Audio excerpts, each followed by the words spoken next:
I made an AI tool that makes me learn from Hubermanlab podcast 10 times faster.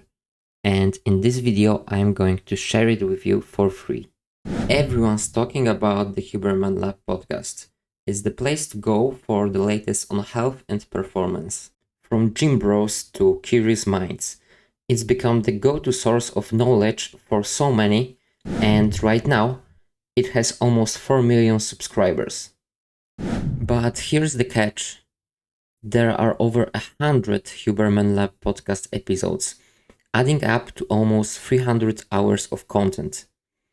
Just think about the time it takes to find the right episode that answers your question. And even if you found the episode, you still have to go through 3 hours of discussion to find the exact information you are looking for. Hi friends, and welcome to my channel. We all want to learn faster, right? That's why I thought, why not use AI to do just that with Hubermanlab podcast. In today's video, I'm going to show you how I use the tool I've built and how it works. Let's get started. First, let me show you the tool in action. I called it Podcast GPT since I plan on adding more podcasts in the future. Let's say I want to build an optimal morning routine based on the knowledge from Hubermanlab podcast. To do this, I would probably have to go through episodes on sleep and circadian rhythm. But with Podcast GPT, I can just ask the question and get the routine in a minute. Let's do it right now. I choose question mode for that because I want to have the final answer with ChatGPT. And I ask a question: create an optimal morning routine for a 25-year-old male. And let's hit run. So we got the answer. You can see that these are 10 steps that we need to follow to create an optimal morning routine. And this includes the time of waking up, some tips on what should be avoided, how to start the day by spending it outdoors and getting natural light. If you watched Huberman, he's big on that. And he's also big on waking up in consistent times and pretty early. And you can also see that I got 3 resources, 3 segments of his podcast that I could go through in more detail if I want to learn more about the answer. So we got the healthy tools for everyday life, we have mastering sleep episode, and we have breaking bad habits. And this of course can be applied to any question you have regarding topics that appear on Hubermanlab podcast. So if you want to create any specific protocol or just have a question, just type in this box and you will get an answer. We now know how to use the app, so now it's time to go through the process of creating it. Here's a high-level overview of the whole concept. It consists of 2 main parts. First is creating a podcast database. So this includes getting episode transcripts, then creating summaries of them, and then creating embeddings of the summaries. And we have a second part, which is connected to creating QA AI engine and the web app. A quick side note here, all of the code that I will be showing right now is available in my GitHub repo. So if you're interested to go through that, you can find it there. First, we tapped into the YouTube transcription API to get transcriptions of podcast videos. So this is this part. Let me quickly go to Hubermanlab podcast site on YouTube. He has a playlist called Hubermanlab that contains all of the episodes. I basically wrote a function that takes the display name on YouTube and the playlist name, and then iterates over all of the items, so videos from the playlist, and gets video ID titles and descriptions. And then I save this to CSV file. And one more important thing here is that we also get timestamps. So we are able to cut those episodes into segments, which then lets us to get more accurate and better information. Metadata for every video is ready. That means we can move to getting transcripts. We do that via YouTube transcription API, and it has a Python library, YouTube transcript API. So for each video, we are getting transcripts, and then we are checking to which segment does this part of the transcript belong to. Every item from this transcripts, it has the start timestamp and duration. So we are able to assign to each transcript item, which takes like from 5 to 10 seconds. We are able to assign a segment to it. So we are looking for that, and we are like appending text from each segment. And then we are saving transcript from each segment into a text file. And this is how it looks like. So, for example, for the 37th episode, there is a segment called like that. Its timestamp is like from 1 hour 56 to 1 hour 49. And this is the text. And each segment will have its own text file. Next, we used ChatGPT and LangChain to summarize these transcripts, making them concise and to the point. So we're getting to this part. And as you can think, this is the fun part. So let's get into it. Yeah, so this is what we will be using. We will be using the Summaries chain and this prompt template. So what that means, we will create a prompt that will consist of this instruction. Here we specified what is the format of the output. So we are asking to create in-depth summary of each section of the Hubermanlab podcast. We ask to not compress any information from the original transcript, and we want to create summary in 10 bullet points. This is because I want the inputs to the app to be standardized. We are also handling the max tokens available to GPT 3.5 Turbo, but it's only for a few of the segments. Most of them are inside this limit, so that's not a big problem. Then we are iterating through all of the transcripts, so all the files in this folder, and we are creating a new one with summaries.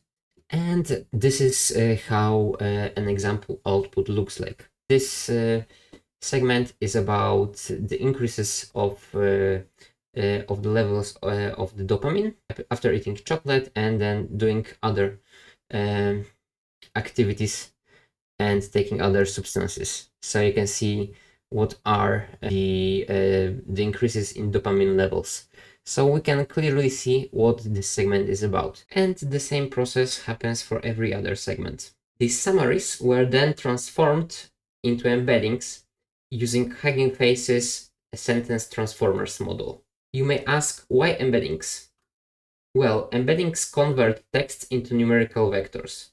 These vectors capture the meaning of the text. And when then we ask a question, it is also converted into a similar vector. Embeddings allow us to compare those vectors. And thanks to that, we can quickly identify which parts of the podcasts are most relevant to our question. It's like giving the computer a way to understand and search through the text. And creating embeddings using sentence transformer is pretty straightforward. All you have to do is call the model that you want to use. Here it was all mini LLM L6 V2.